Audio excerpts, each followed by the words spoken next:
Happy New Year, everyone. Just a heads up, this will not be a video talking about Patrick or Jackie Singh or any of the people that I follow online for their weird antics that confuse me. This is me complaining about work. You have been warned. So I have a job that is pretty unique.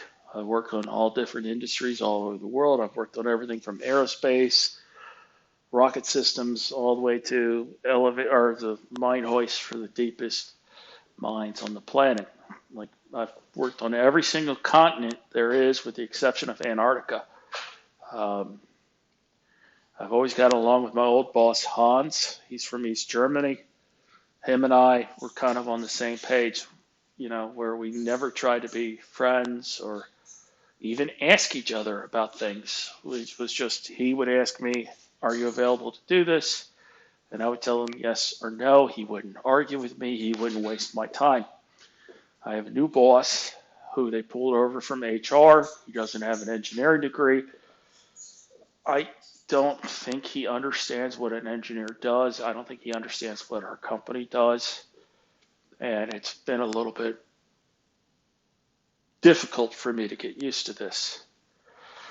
So a little while back, I'd say, I don't know, maybe 3 or 4 months ago, I got pulled aside with his boss, my boss. Both of them are new, and they put me on a PIP. I remember him asking me, "Mike, we're going to put you on a PIP. Do you know what that is?" And I said, "That sounds stupid.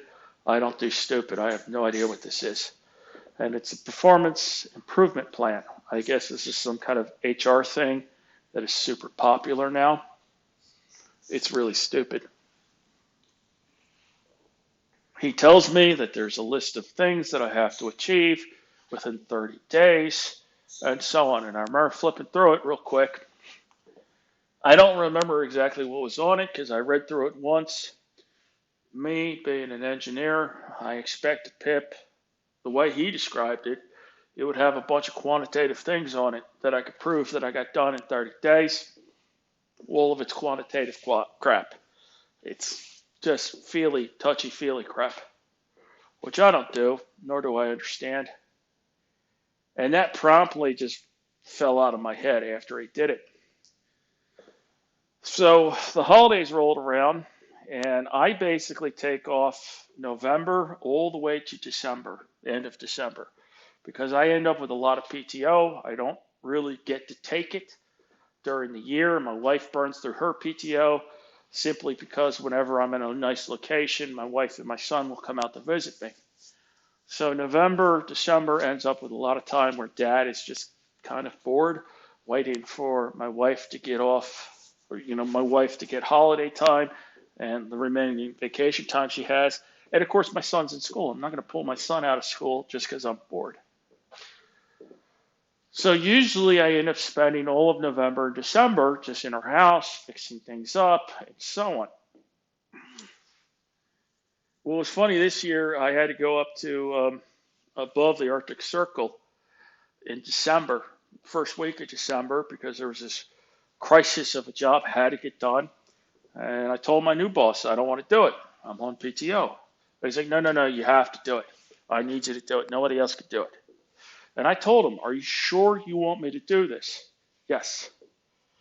I'm going to need that in writing. You're going to have to buy back my PTO, my paid time off. He goes, yes. So the way my job kind of works, it's a little weird. I get a base salary, but then as soon as you want me to leave my house, I got to charge somebody. So for example, Monday through Friday, 8 hours a day, that's my going rate. That's what you're going to be charged. And this is not my base salary. This is on top of my base salary. Saturday and any overtime Monday through Friday is time and a half. Sunday, double time. Holidays, double time. PTO, quadruple time. I charge the company for this. The reason my company has this policy of charging quadruple time for PTO, field engineers tend to get burned out and we will quit. So it's kind of a way of punishing customers, and more importantly, or just as importantly, punishing managers for trying to take PTO away from us. It's always been a policy. So when he told me, yeah, go ahead, I'll put it in writing, and he did deliver in writing that I was to do 2 weeks up there. Oh, hell yeah, I'm your Huckleberry. To which, of course, when my wife found out that I was going far above the Arctic Circle, first week, 2 weeks of December, she's like, no, no, no, you're not doing this. And I had to remind her, I'm going to get 4 times pay. Basically, babe, I'm about to make in 2 weeks what you make as a chemical engineer in 3 months. I'll tell you what, I'll give you half of that money, kind of thing. I'm like, and I had to, it wasn't just that. She's like, you work too hard. I don't like you doing this. I'm like, babe, I know the site. I know the people. That's the only reason I'm agreeing to this. You and the boy aren't going to be around. I'm going to be nuts bored anyway. You get to have half that money. Actually, to be fair, she runs the books. She ends up getting all the money. But it's like, look, otherwise I'll just be bored. This is the Christmas bonus of all Christmas bonuses. So let's do it. She says, okay, but I still think you work too much. I know. What do you think my new boss does? He has a flippin' heart attack when he starts getting the bill after my first week. What is this charge code? Why are you charging us this amount of money? You've just blown the budget on this project. And I fired back. Yeah, you bought back my PTO. Like, you bought back PTO, dummy. And keep in mind, when I say like a time and a half for going over 8 hours, it's time and a half on the 4 times pay that he's already given me, because my base pay now is 4 times for every hour that I work. So it's 4 hours for every hour. So if I go in 20 minutes over 8 hours, well, he's not just buying 20 minutes at 4 times rate. It's got to move up to the full hour, and then it's 4 times pay times time and a half. So now it's 6 hours he has to pay for 20 minutes of work. And he's like, you never told me this. And keep in mind, I'm already above the Arctic Circle. I've already done like a week's worth of work, and I fired back. Not my job. He goes, what do you mean by that? I fired back. Exactly what I just said. You're telling me you're upset that you got confused how to do your job, and you're upset that I didn't do your job in place of you. If you want me to do your job in place of you, I will do that. But then there's no point in having you around, is there? Me personally, if I had his job, never would agree to this. But this is what happens when you work for somebody from HR. Keep in mind, this is the same knucklehead that's been working with the company for like 4 or 5 years. So he knows this policy. He knows this policy. He's probably been the guy that writes off the shitty emails to Hans whenever he's had to do this. Now all of a sudden he's on the receiving end of these flip outs, and now he's not happy. Well, I really don't appreciate this. Fire back. There's nothing I can do. It's like, motherfucker, I'm already here. What do you want me to do? Ride a seal back to the office? It's already too late. Next time, don't be stupid.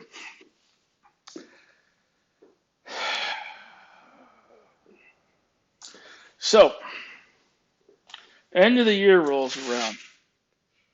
Christmas. Guy keeps bugging me.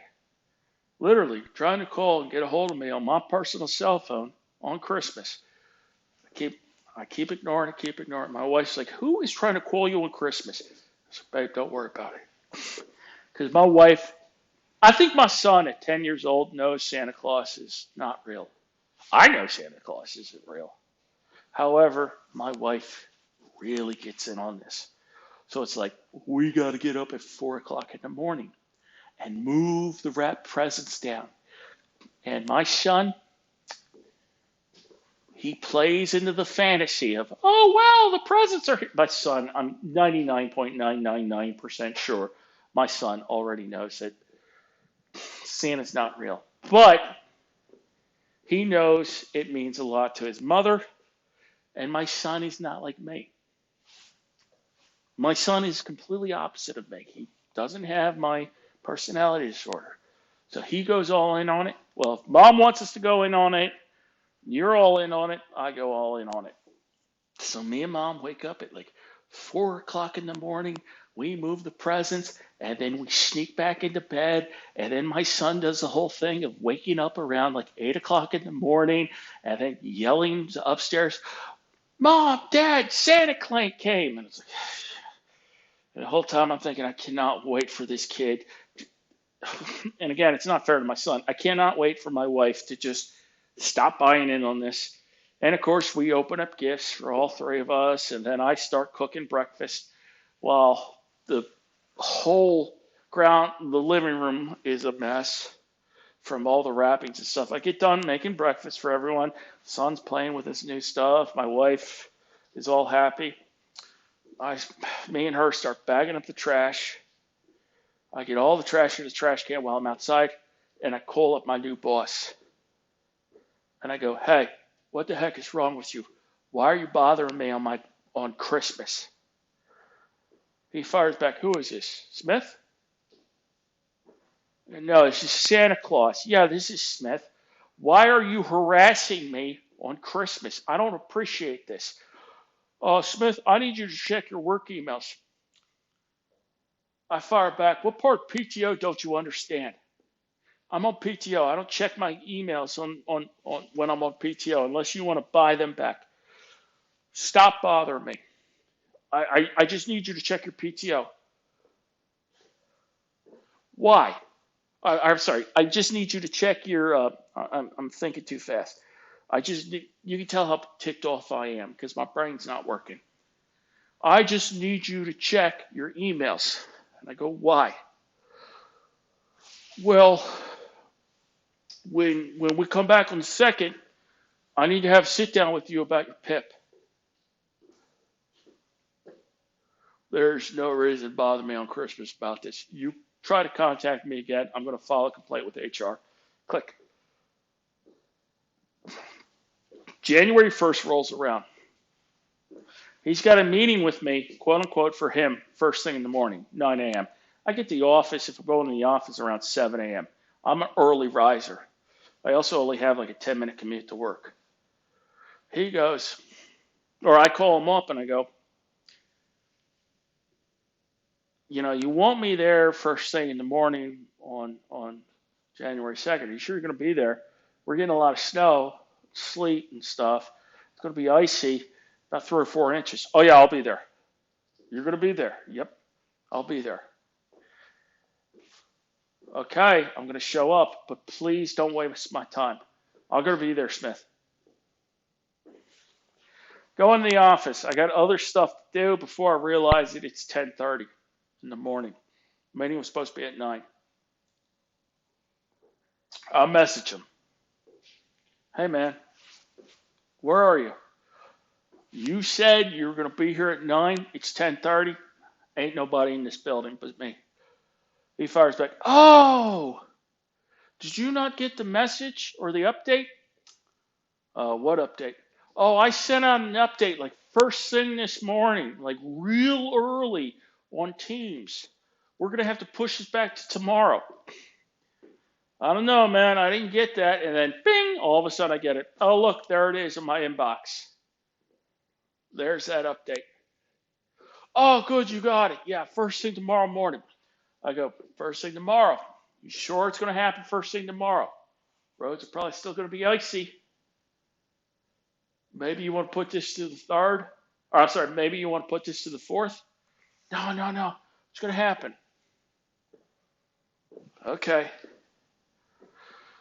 Show up. 7 a.m. on the 3rd. At least this time at 9:30, you sent me the notification that the meeting been pushed off. Why we can't do this over Teams or whatever, no idea. Has to be in person, whatever. I'm not going to argue. I'm not going to fight.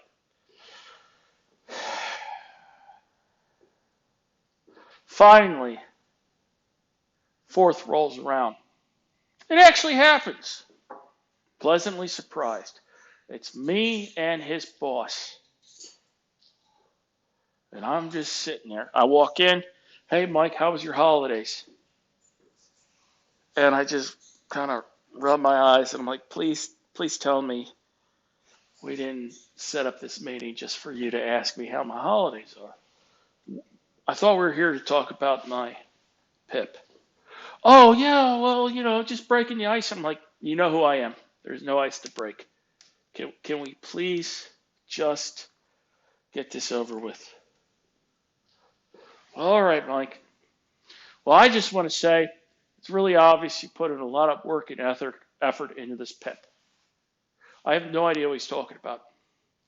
I couldn't tell you if any single goddamn thing on this thing was ever like what was written down.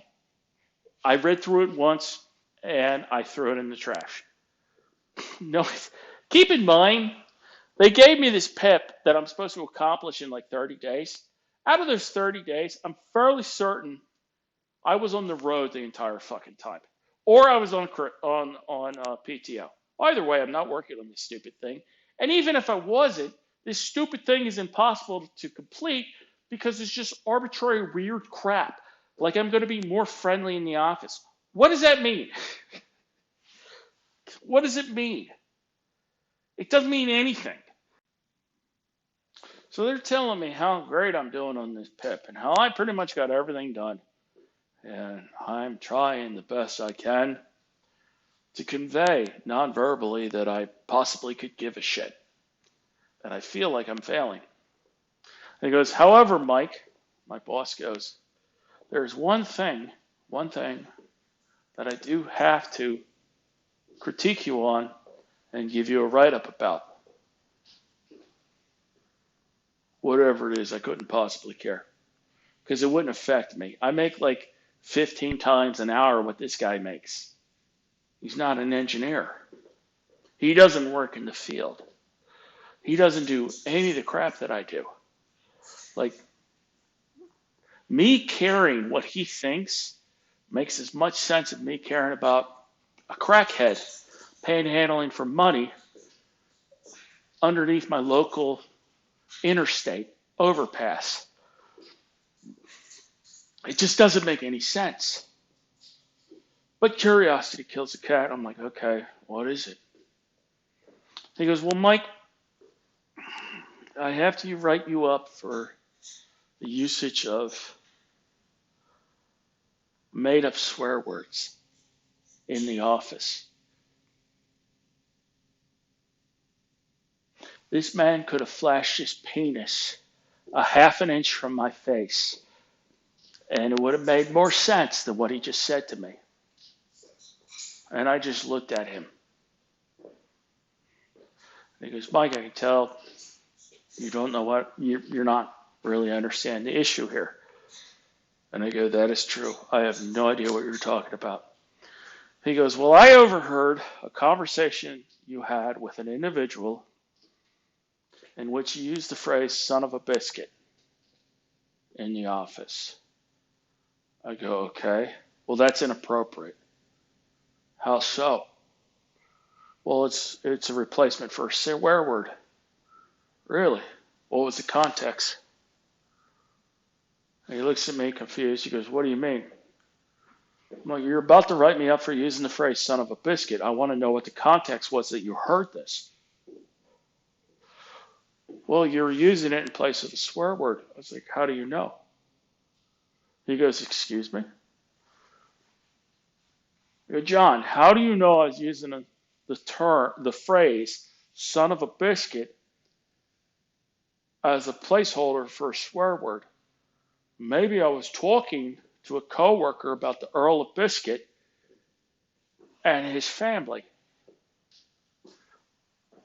And he goes, I'm not sure I'm not following. I was like, well, you've heard of the Earl of Sandwich, right? He goes, no. Earl Sandwich, that's where we get the term sandwich from. Same with biscuit. Side note, this is all not true. I legitimately have no idea what John is talking about. I don't think I've ever used the term son of a biscuit. If I'm going to say son of a bitch, I'm going to just say son of a bitch. I really have no idea what he's talking about, but I decide to go with it. Imagine, if you will, John, I use the term son of a sandwich. That means I'm talking about the Earl family of Sandwich of England, and I'm talking about one of their descendants. Same thing with Biscuit. There's the Earl of Biscuit. That's where we get the term from. Maybe that's what I was talking about. He goes, were you? I don't know, John. I don't remember this conversation. You said I had this. I don't remember it. John's boss goes, Mike, I think you're trying to pull a fast one. I turn to him and I go, okay. And John goes, moving forward, no more made up swear words. We want you to be professional. And it's not about what you say or how you say it. And it's not even about your intent. It's about whether or not somebody is offended by your intent. Whether you do that on purpose or not. And I just sit there and I stare at him. Finally, John gets unnerved. He says, Mike, do you have anything to say? I say, no.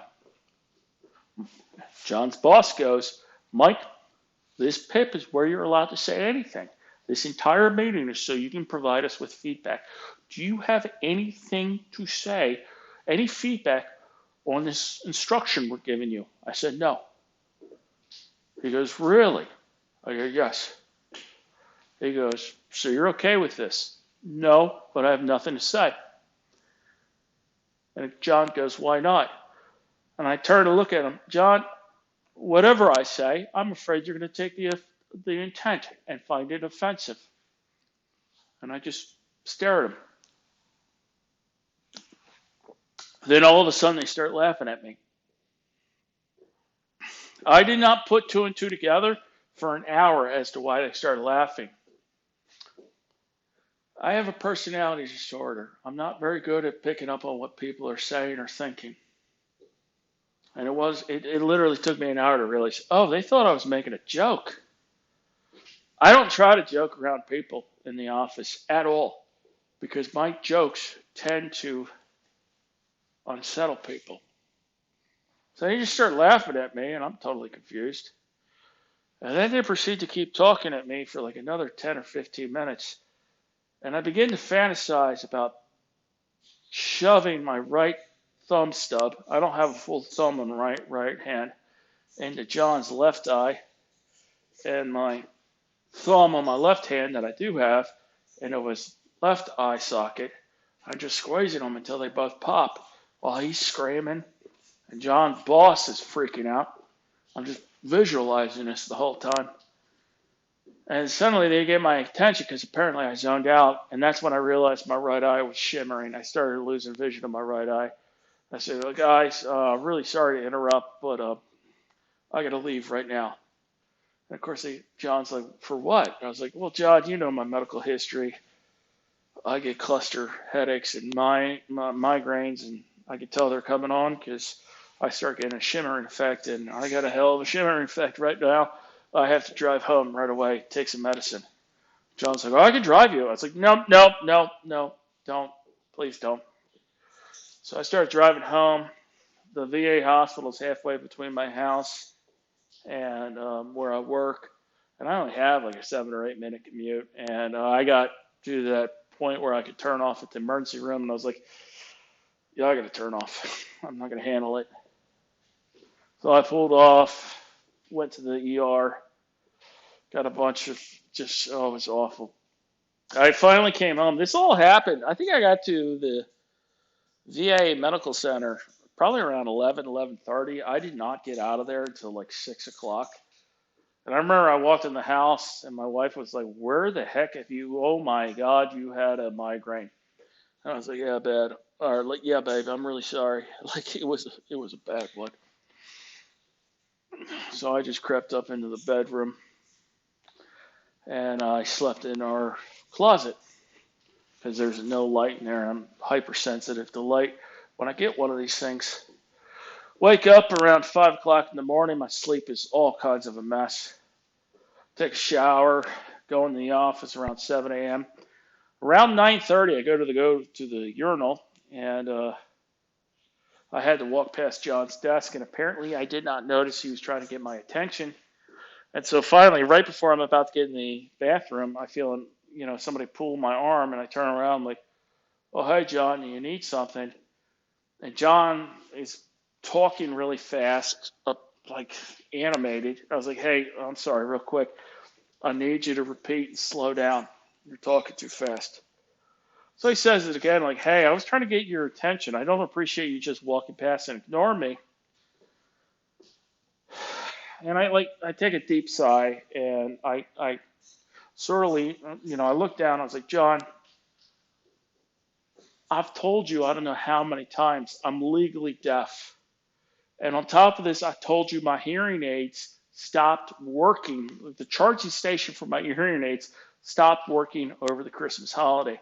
And the VA has my stuff.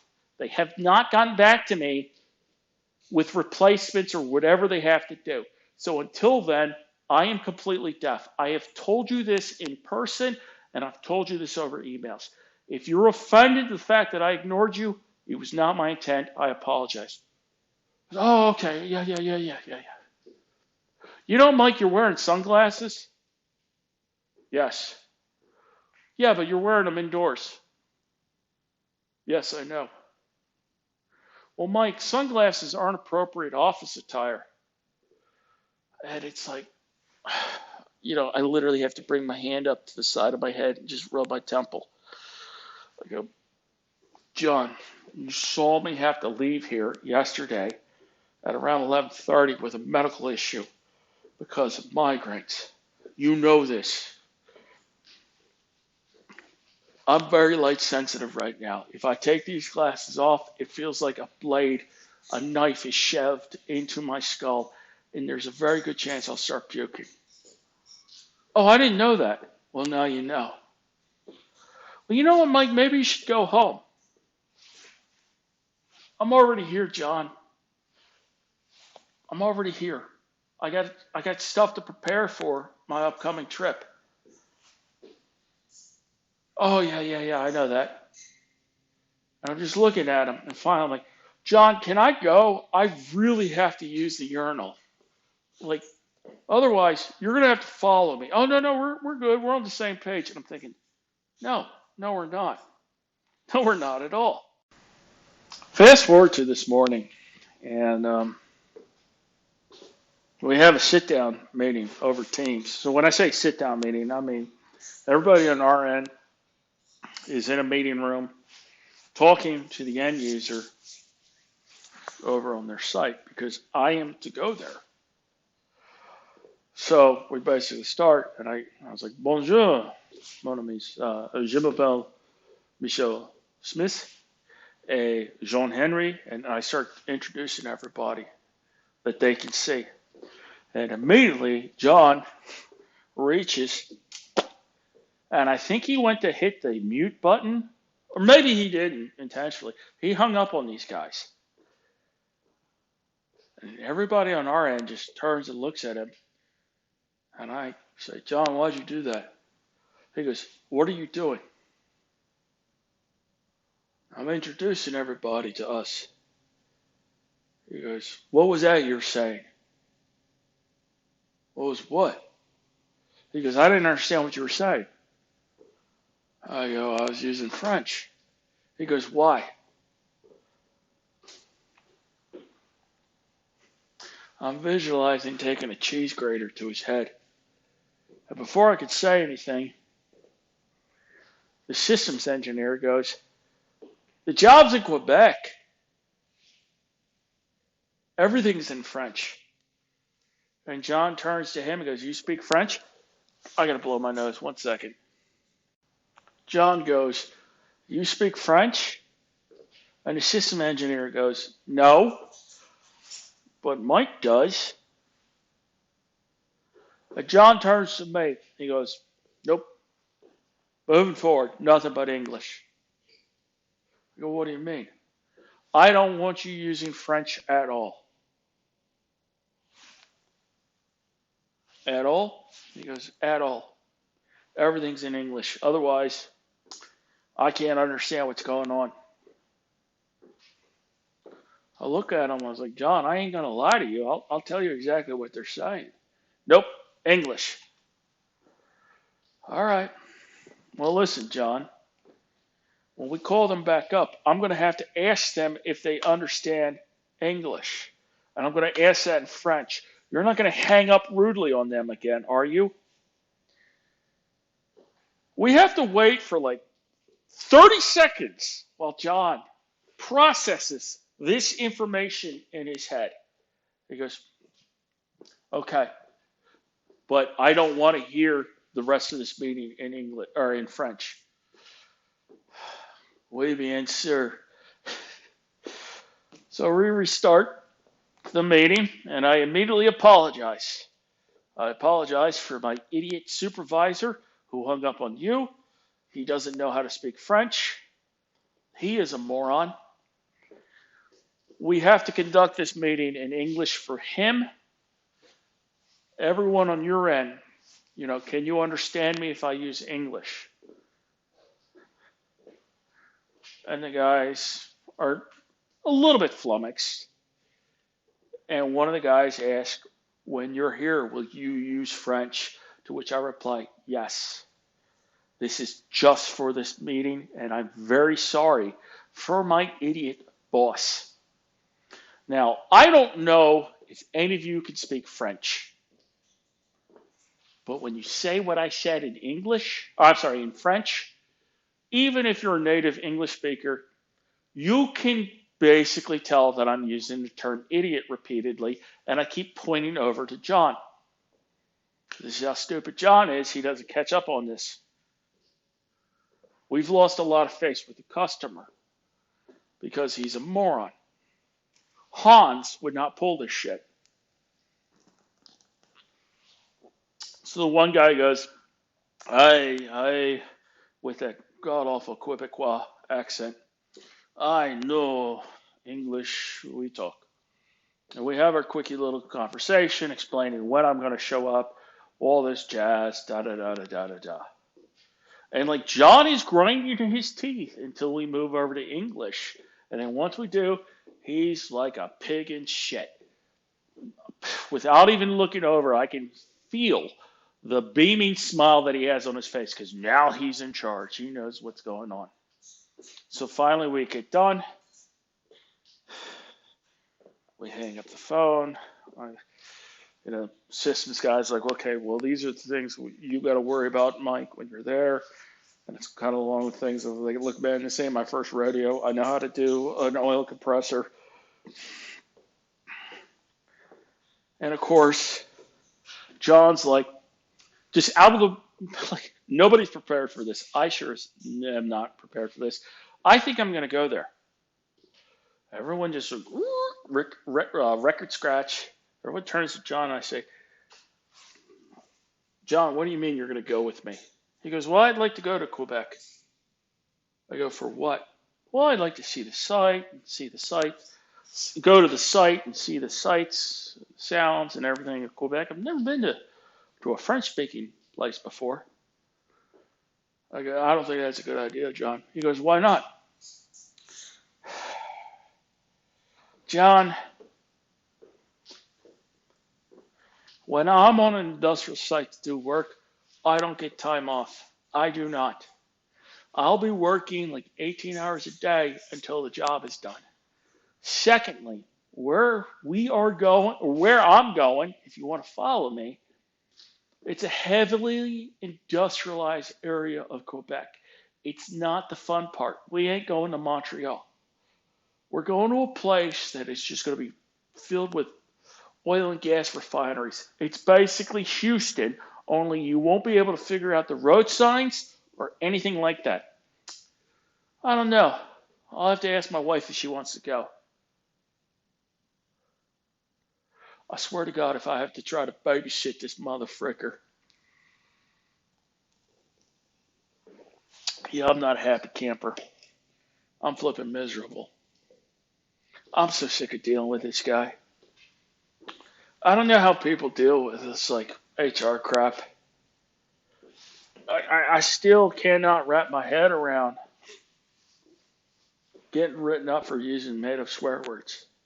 I haven't talked to my wife about this, and I talk to my wife about everything. My wife is the person I trust that where I'm in public, she can do like, she doesn't say anything, but I'm so tuned into her behavior that I can tell where I'm getting out of line just by like subtle hints of like body motion and stuff. Where she's saying I'm getting too aggressive, I'm freaking out too many people, kind of thing. And I haven't. I trust her with my life. I trust her with our son.